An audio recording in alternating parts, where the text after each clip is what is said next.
हाय friends, मैं Lakshmi LPS academy journey to excellence में आपका बहुत स्वागत करती हूँ। आज मैं मई मंथ का करंट अफेयर्स का थर्ड पार्ट लेके आई हूँ। तो चलिए स्टार्ट करते हैं बिना देरी किए। करंट अफेयर्स की तरफ बढ़ते हैं हम अपने। हमारी पहली न्यूज़,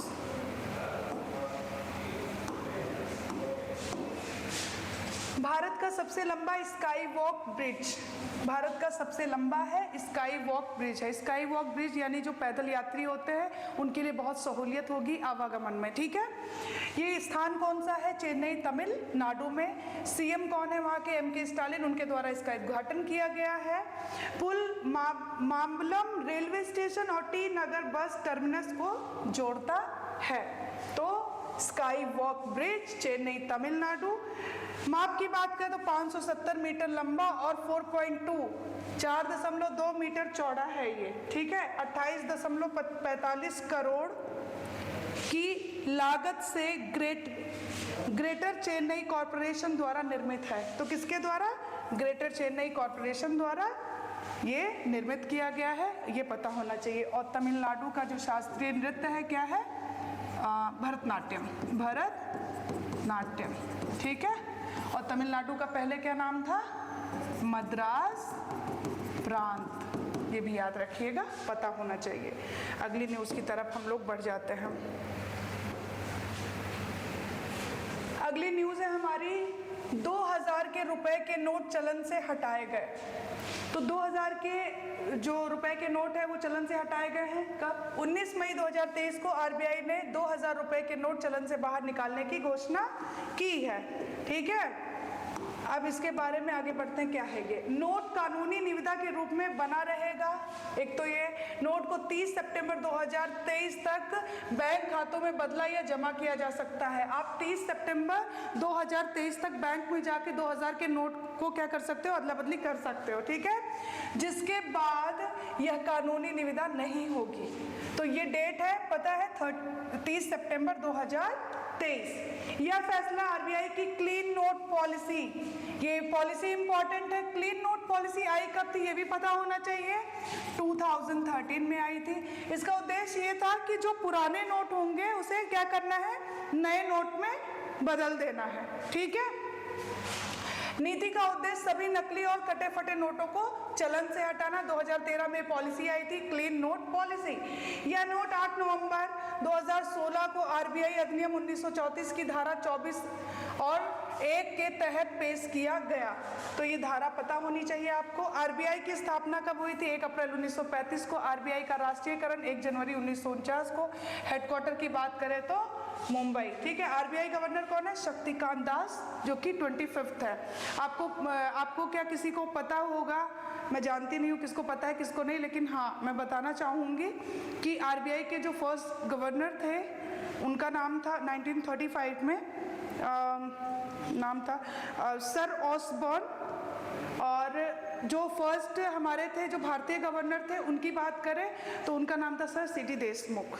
ठीक है, वो भी याद रखिएगा, जो भारतीय थे। और ऑसबॉर्न कौन थे? फर्स्ट थे। ठीक है, 1935 में। चलिए, विमुद्रीकरण के पहले के उदाहरण की अगर हम बात करें तो 1946 500 रुपए और 1000 और 10,000 रुपए के नोटों का विमुद्रीकरण हुआ था। कब हुआ था? 1946। 1946 कौन कौन से? 500, 1000 और 10,000 रुपए के नोटों का विमुद्रीकरण हुआ था। फिर 1978 में 1000 और 5000 और 10,000 रुपए के नोटों का विमुद्रीकरण किया गया था। ठीक है,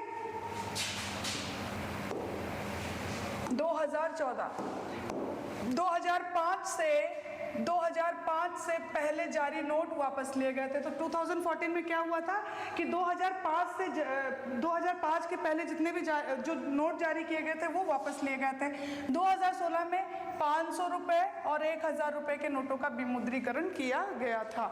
ठीक है, तो आपको याद होना चाहिए। और आपको पता है कि 14 बैंकों का, प्राइवेट बैंकों का राष्ट्रीयकरण कब किया गया था? निजीकरण कब किया गया था? निजी बैंकों का कब किया गया था? 1969 19 जुलाई 1969 को 14 निजी बैंकों का राष्ट्रीयकरण किया गया था। ठीक है, ये भी पता होना चाहिए। चलिए आगे बढ़ते हैं हम अपनी न्यूज़ की तरफ। राष्ट्रीय पे आते हैं।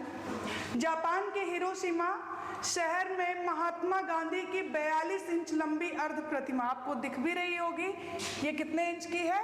42 इंच। ठीक है, अर्ध प्रतिमा है, आधी है ये। ठीक है, अनावरण पीएम नरेंद्र मोदी द्वारा भारत सरकार द्वारा भेंट की गई प्रतिमा एकजुटता और अहिंसा का प्रतीक है।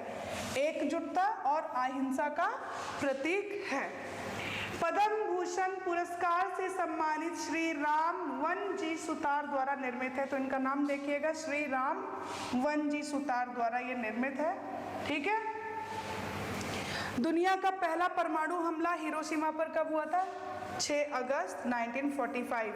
6 अगस्त 1945 को यूएसए द्वारा किया गया था। हिरोशिमा बमबारी के दौरान अमेरिका के राष्ट्रपति कौन थे? हैरी ट्रूमैन थे। ठीक है, हैरी ट्रूमैन। जापान की राजधानी टोक्यो, मुद्रा एन और पीएम फूमियो किशिदा हैं। ठीक है, तो हमारी ये न्यूज़ थी। चलिए अगली न्यूज़ की तरफ हम बढ़ते हैं। QUAD। ठीक है, इसमें 4 हैं। कौन कौन? USA, Australia, Japan, India. ठीक है, मेजबान भारत। तो क्वाड का लीडर समिट 2024, मेजबान कौन? भारत।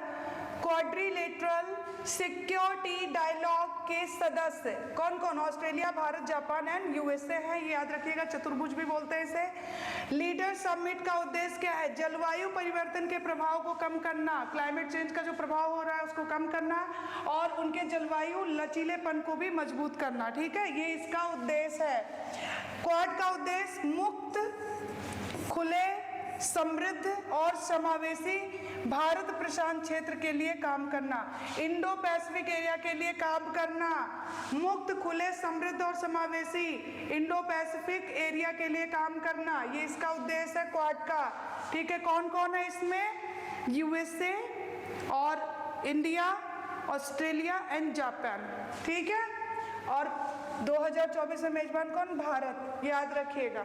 क्वाड 2023 ऑस्ट्रेलिया में निर्धारित लेकिन अमेरिका द्वारा स्थगित किए जाने के कारण जापान में आयोजित किया गया। तो ये पूछ सकता है कि क्वाड 2023 ऑस्ट्रेलिया में निर्धारित था लेकिन अमेरिका द्वारा स्थगित कर दिया गया और फाइनली कहाँ पे? जापान में आयोजित। तो 2023 जापान एंड अभी क्या बोला मैंने? 2024 मेजबान कौन है? हमारा इंडिया है।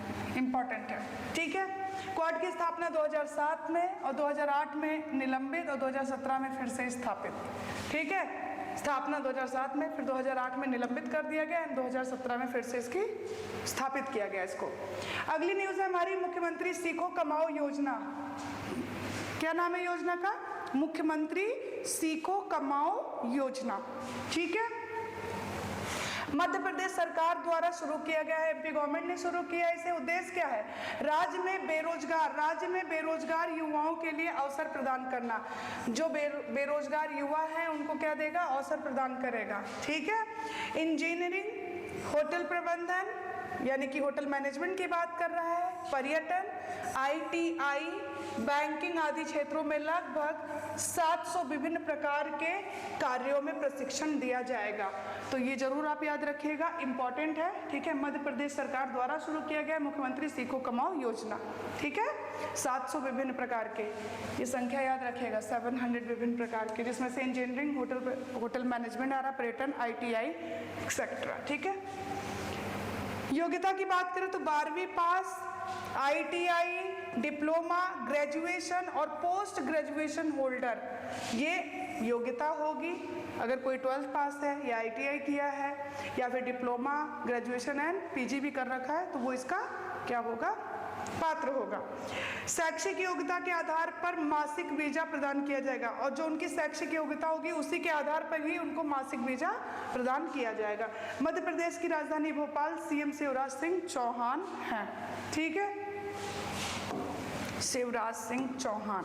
आपको पता है कि MP से छत्तीसगढ़ अलग हो गया था सन 2000 में। चलिए अब नेक्स्ट हमारी न्यूज है कि सतत विकास लक्ष्यों की प्रगति को मापने वाला भारत का पहला शहर।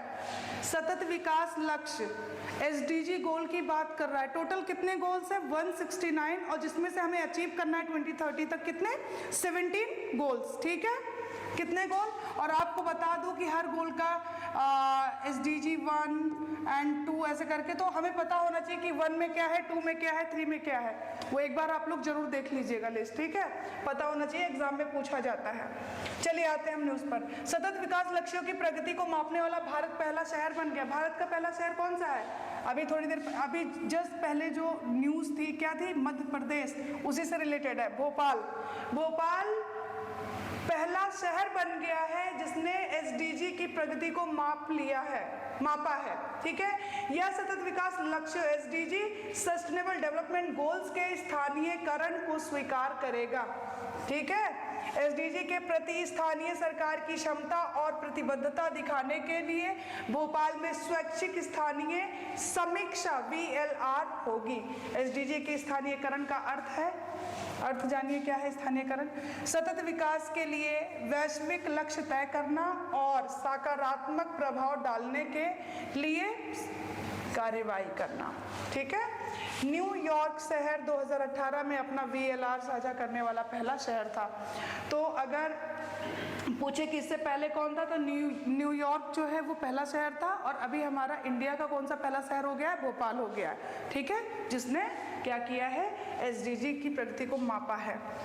2021 तक 33 देशों ने 114 VLR या इसी तरह की रिपोर्ट साझा की थी। तो टोटल 33 देशों ने क्या किया है? 114 VLR या इसी तरह की रिपोर्ट साझा की थी। ये भी याद रखिएगा 2021 तक। ठीक है, और फिलहाल तो आपको ये याद रखना कि भारत का पहला शहर कौन सा है? भोपाल है, और वैसे कौन सा है? न्यूयॉर्क है। ठीक है, अब आ जाइए नेक्स्ट न्यूज पे बढ़ते हैं। रस्किन बॉन्ड की नई किताब the golden years the many joys of living a good long life. ठीक है, तो ये रस्किन बॉन्ड की नई किताब है, रखिएगा नाम याद। हार्पर कॉलिंस इंडिया द्वारा प्रकाशित हुआ है ये। हार्पर कॉलिंस इंडिया द्वारा प्रकाशित हुआ है ये। रिलीज की बात करें 19 मई 2023। रस्किन बॉन्ड का 89वां जन्मदिन, 89वां जन्मदिन है। उसी दिन इसे क्या किया गया है? 19 मई को पड़ता है 2023 को इसे क्या किया गया है? रिलीज किया गया है। हार्पर कॉलिंस इंडिया द्वारा किया गया है प्रकाशित। और बुक का नाम एक बार और रिपीट करती हूँ, the golden years the many joys of living a good long life. ठीक है, तो याद रखिएगा। चलिए अगली न्यूज़ पे बढ़ते हैं हम लोग। पुस्तक 60, 70 और 80 के दशक के दौरान बॉन्ड के अनुभवों पर केंद्रित है। तो जो रस्किन बॉन्ड है उनके जो अनुभव हैं उन पर केंद्रित है 60, 70 और 80 के दशक के। ठीक है, रस्किन बॉन्ड को प्राप्त पुरस्कार 1992 में साहित्य अकादमी पुरस्कार, 1999 में पद्मश्री और 2014 में पद्म भूषण मिल चुका है। ये जरूर याद रखिएगा। क्या बोला मैंने? 1992 में साहित्य अकादमी, 1999 में पद्मश्री एंड 2014 में पद्म भूषण से इन्हें सम्मानित किया जा चुका है। ठीक है, अब आ जाइए हम अपनी अगली न्यूज़। अच्छा, एक चीज़ और, रस्किन बॉन्ड की पहली भी किताब याद रखिएगा, the room on the roof. The room on the roof. ठीक है, ओके। अगली न्यूज़ है मेरी लाइफ यानी मेरा जीवन। पर्यावरण मंत्री भूपेंद्र यादव द्वारा लॉन्च किया गया एक मोबाइल एप्लीकेशन है। तो अगर ऐसे ही पूछे कि मेरा लाइफ सुर्खियों में था, वो क्या है, किससे रिलेटेड है, तो ये क्या है? एक एप्लीकेशन है। ठीक है, माई लाइफ मेरा जीवन। यह app COP26 conference of parties जिसे बोलते हैं, COP26 में PM मोदी द्वारा परिकल्पित लाइफ की अवधारणा से प्रेरित है। यह ऐप पर्यावरण को बचाने में नागरिकों विशेषकर युवाओं की शक्ति को प्रदर्शित करेगा। पर्यावरण को बचाने में किसको? युवाओं की शक्ति को प्रदर्शित करेगा। ठीक है, mission lifestyle for environment अक्टूबर 2022 में केवड़िया गुजरात में लॉन्च किया गया था। तो ये माई लाइफ और मिशन लाइफ दोनों अलग अलग है। ये जो मिशन लाइफ है ये कहाँ से, केवड़िया गुजरात में लॉन्च किया गया था 2022 में अक्टूबर में, ठीक है, लाइफ स्टाइल फॉर एनवायरनमेंट। और अभी जो हुआ है माई लाइफ, सॉरी मेरी लाइफ, यस, मेरा जीवन, मेरी लाइफ मेरा जीवन, ये जो है ये भूपेंद्र यादव द्वारा लॉन्च किया गया है, पर्यावरण मंत्री हैं हमारे। एक मोबाइल एप्लीकेशन है जो कि COP26 में पीएम मोदी द्वारा प्रकाश परिकल्पित लाइफ की अवधारणा को क्या करता है, प्रेरित करता है। और पर्यावरण को बचाने के लिए जो नागरिक है, स्पेशली जो हमारा ये युवा है, उनको क्या करेगा, प्रदर्शित करेगा, ठीक है, युवाओं की शक्ति को। चलिए अगली न्यूज़ पर आते हैं हम लोग। भारतीय बीमा विनियामक और विकास प्राधिकरण IRDAI ने मानसिक स्वास्थ्य और बीमा से संबंधित मामलों पर सलाह देने के लिए 5 सदस्यीय समिति का गठन किया है। भारतीय बीमा विनियामक और विकास प्राधिकरण IRDAI ने क्या किया है, मानसिक स्वास्थ्य और बीमा से संबंधित मामलों पर सलाह देने के लिए 5 सदस्यीय एक कमेटी का गठन किया है। किसने, एडाई ने।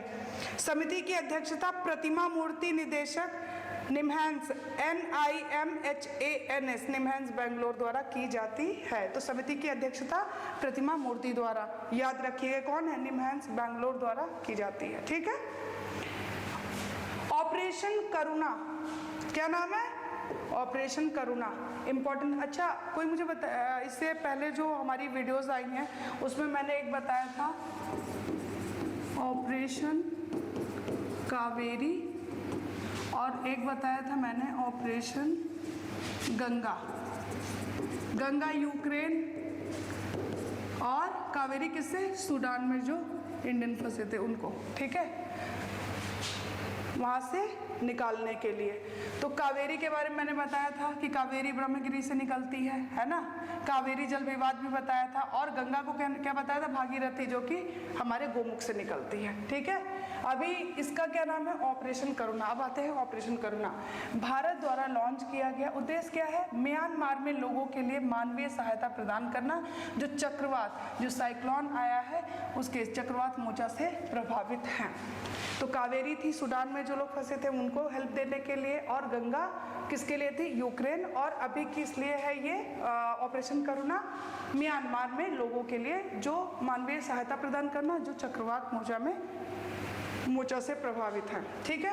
म्यांमार की बात करूं तो 1935 का जो एक्ट था उसके द्वारा इसे भारत से अलग किया गया था। उस वक्त इसका नाम क्या था, बर्मा, अभी क्या है, म्यांमार, ठीक है। विदेश मंत्री डॉक्टर जयशंकर ने बताया कि भारत इस क्षेत्र में पहला उत्तरदाता बना हुआ है, ठीक है, ये भी याद रखिएगा। चलिए अगली न्यूज़ की तरफ बढ़ते हैं हम। HDFC AMC लिमिटेड ने रक्षा क्षेत्र पर केंद्रित भारत का पहला म्यूचुअल फंड लॉन्च किया है।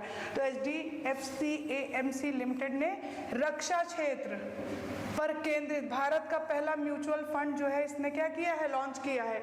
तो पहला है, इंपॉर्टेंट है। उद्देश्य क्या है, निवेशक जो इन्वेस्टर्स हैं उनको इस स्थान की विकास क्षमता में भाग लेने का अवसर प्रदान करना। फंड अपनी शुद्ध संपत्ति का कम से कम 80% रक्षा और संबद्ध क्षेत्र की कंपनियों में निवेश करेगा, ठीक है। रक्षा और संबद्ध क्षेत्र के जो शेयर्स होंगे उसमें एरोस्पेस और रक्षा का हिस्सा बनने वाले स्टॉक शामिल हैं, विस्फोटक, जहाज निर्माण और संबंध सेवाएं इत्यादि, ठीक है। आ जाइए अगली न्यूज़ पे हमारी। टाटा कंसल्टेंसी सर्विसेज TCS ने TCS जनरेटिव AI पेश करने के लिए गूगल क्लाउड के साथ हाथ मिलाया। तो गूगल क्लाउड के साथ TCS जनरेटिव AI पेश करने के लिए TCS ने क्या किया, हाथ मिलाया है। यह नई टेक्नोलॉजी यानी तकनीक ग्राहकों के लिए विकास को बढ़ावा देने वाले अनुकूलित व्यावसायिक समाधान बनाने के लिए गूगल क्लाउड की जनरेटिव आर्टिफिशियल इंटेलिजेंस सेवाओं का उपयोग करती है, ठीक है। TCS जनरेटिव AI ने TCS के अपने समाधानों के साथ vertex AI generative AI, application builder और मॉडल गार्डन जैसे गूगल क्लाउड के टूल्स शामिल हैं। ठीक है, तो इतना याद होना चाहिए कम से कम कि टीसीएस ने किसके साथ हाथ मिलाया है, गूगल क्लाउड के साथ। ठीक है, टीसीएस जनरेटिव एआई पेश करने के लिए। चलिए अगली न्यूज पर हम बढ़ते हैं। सरकार द्वारा वित्त पोषित मुख्यमंत्री तीर्थ दर्शन योजना के माध्यम से तीर्थयात्रियों के लिए हवाई यात्रा का आयोजन करने वाला मध्य प्रदेश भारत का पहला राज्य बन गया है। ठीक है, अभी थोड़ी देर पहले हमने क्या देखा, मेरी लाइफ मेरा जीवन, है ना, वो भी किसका था, यही मध्य प्रदेश का। अभी हमने क्या देखा, वित्त पोषित मुख्यमंत्री तीर्थ दर्शन योजना के माध्यम से तीर्थ यात्रियों के लिए हवाई यात्रा का आयोजन करने वाला मध्य प्रदेश भारत का पहला राज्य बन गया है। ठीक है, इंपॉर्टेंट है। मध्य प्रदेश के मुख्यमंत्री शिवराज सिंह चौहान ने भोपाल से प्रयागराज, जिसको हम पहले इलाहाबाद के नाम से जानते थे, इलाहाबाद के नाम से जानते थे, उत्तर प्रदेश के लिए एक नियमित इंडिगो उड़ान को हरी झंडी दिखाकर इस पहल का उद्घाटन किया है। ठीक है, तो आपको पता होना चाहिए कि ये यात्रा कहाँ से, भोपाल से प्रयागराज, और प्रयागराज सबको पता उत्तर प्रदेश में है। चलिए, उड़ान तीर्थ यात्रा पर 32 वरिष्ठ नागरिकों, कितने थे, 32 वरिष्ठ नागरिकों के एक समूह को ले गई। तो उसमें कितने थे, 32 वरिष्ठ नागरिक थे। यात्री सुविधा सुनिश्चित करने के लिए हवाई अड्डे पर एक समर्पित सहायता केंद्र स्थापित किया गया था। सरकार द्वारा वित्त पोषित मुख्यमंत्री तीर्थ दर्शन योजना के बारे में आपको पता होना चाहिए, किसका है, मध्य प्रदेश का है। ठीक है, भोपाल से प्रयागराज तक, और 33 यात्री फर्स्ट टाइम में इस पर गए। ग्रीन हाइड्रोजन नीति हिमाचल प्रदेश सरकार द्वारा तैयार। तो एचपी गवर्नमेंट, हिमाचल प्रदेश की राजधानी क्या है, समर, दो है, इसके दो कैपिटल हैं, एक तो समर है जो कि शिमला है, सबको पता है, और एक विंटर है धर्मशाला।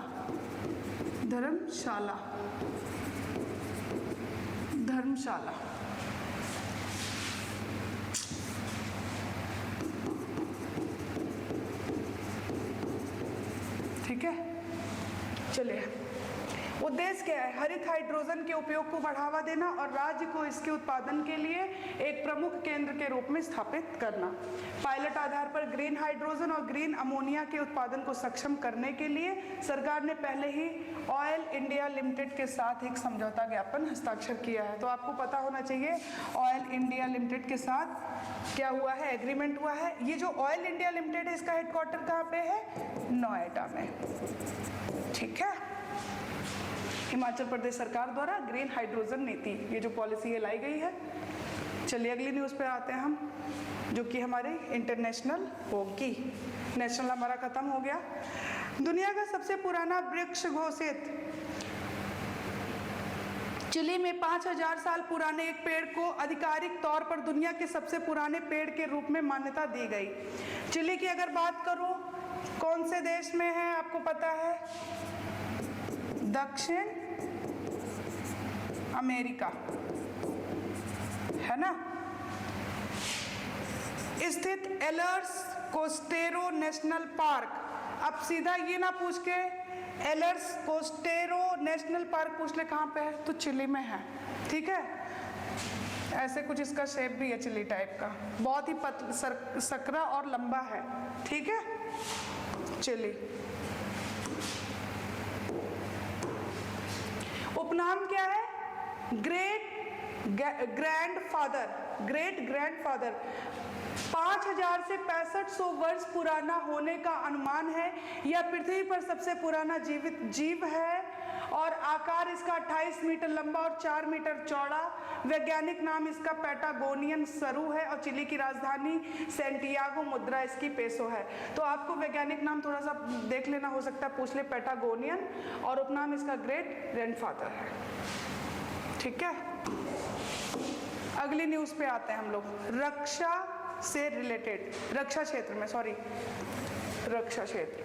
समुद्र शक्ति 23 का चौथा संस्करण साउथ चाइना सी में आयोजित, कहाँ पे, दक्षिण चीन सागर में आयोजित, भारत और इंडोनेशिया के बीच में आयोजित किया गया। तो समुद्र शक्ति किसके बीच होता है, भारत और इंडोनेशिया। अगर याद करना चाहो तो इंडिया या इंडोनेशिया भी कर सकते हो, डबल आई कर सकते हो। देखो कैसा सही लगता है आपको। साउथ चाइना सी, ठीक है। समुद्र शक्ति अभ्यास पहली बार 2018 में आयोजित किया गया था। ये कौन सा संस्करण है इसका? 4th समुद्र शक्ति, डबल आई याद कर लीजिएगा। आइए अब पुरस्कार पे बढ़ते हैं। पुरस्कार, फ्रांस का सर्वोच्च नागरिक पुरस्कार knight of the Legion of Honour. France का सर्वोच्च नागरिक पुरस्कार knight of the Legion of Honour जीते कौन? टाटा सन्स के चेयरमैन नटराजन चंद्रशेखरन जी। ये कौन है? टाटा सन्स के चेयरमैन है, नाम क्या है? नटराजन चंद्रशेखरन जी। भारत और फ्रांस के बीच व्यावसायिक संबंध विकसित करने में उनकी भूमिका के लिए इनको सम्मानित किया गया। तो आपको ये भी पता होना चाहिए कि क्यों इनको ये सम्मान से सम्मानित किया गया है, इस पुरस्कार से सम्मानित किया गया है, ठीक है। उन्हें 2017 में अध्यक्ष के रूप में नियुक्त किया गया था। तो 2017 में ये अध्यक्ष के रूप में नियुक्त हुए थे। 1963 में मदुरै भारत में जन्मे और आईआईटी मद्रास में इंजीनियरिंग की पढ़ाई ये कर चुके हैं। तो इनका जन्म हुआ है मदुरै 1963 में, भारत में जन्मे, ऑब्वियस सी बात है। आईआईटी मद्रास से इन्होंने इंजीनियरिंग की पढ़ाई की है। यह पुरस्कार नेपोलियन बोनापार्ट द्वारा 1802 में स्थापित, पहले हम कर चुके हैं वीडियोस में, ये आया है नाम, नेपोलियन बोनापार्ट द्वारा ये 1802 में स्थापित किया गया था। पुरस्कार फ्रांस का सर्वोच्च नागरिक पुरस्कार है, knight of the Legion of Honour, ठीक है। लीजन डी होनूर जीतने वाले अन्य भारतीयों के नाम अगर बात करें तो कौन है? Mother Teresa, APJ Abdul Kalam, Sachin Tendulkar, Amitabh Bachchan and Kiran Mazumdar Shaw, ठीक है, किरण मजूमदार शाह। तो इनके भी नाम पता होने चाहिए आपको। मदर टेरेसा, एपीजे अब्दुल कलाम, मदर टेरेसा, एपीजे अब्दुल कलाम, और कौन है? Sachin Tendulkar, Amitabh Bachchan and Kiran Majumdar. Mother Teresa, MT, APJ, ST, AB, KM, ऐसे कुछ याद कर लो, बनाओ कोड।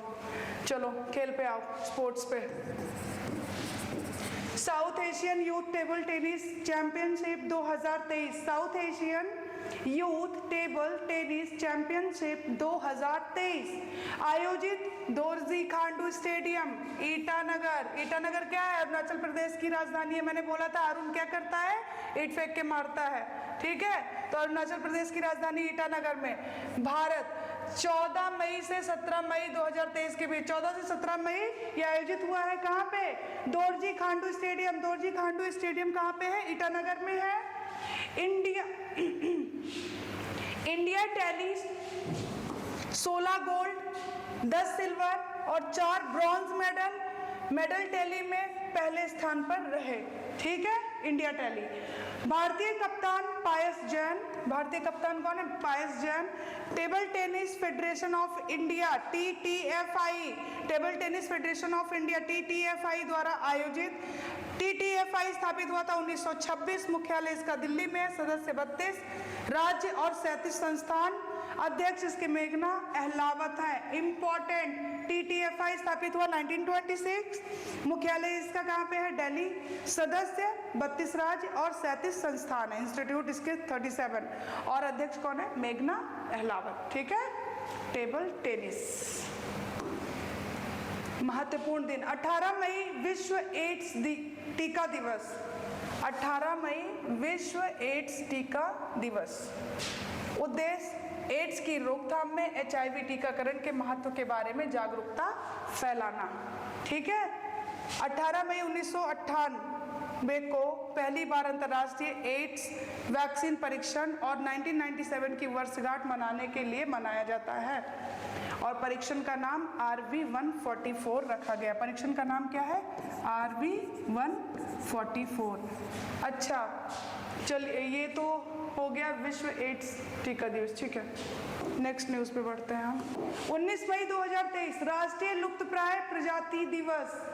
राष्ट्रीय लुप्तप्राय प्रजाति दिवस का 19 मई 2023, मई के तीसरे शुक्रवार, मई मंथ में जो थर्ड ये फ्राइडे होगा उस दिन मनाया जाता है। उद्देश्य क्या? लुप्तप्राय प्रजातियों की रक्षा के महत्व पर जागरूकता फैलाना। थीम क्या थी? थीम इंपॉर्टेंट है, लुप्तप्राय प्रजाति अधिनियम की 50वीं वर्षगांठ मनाना।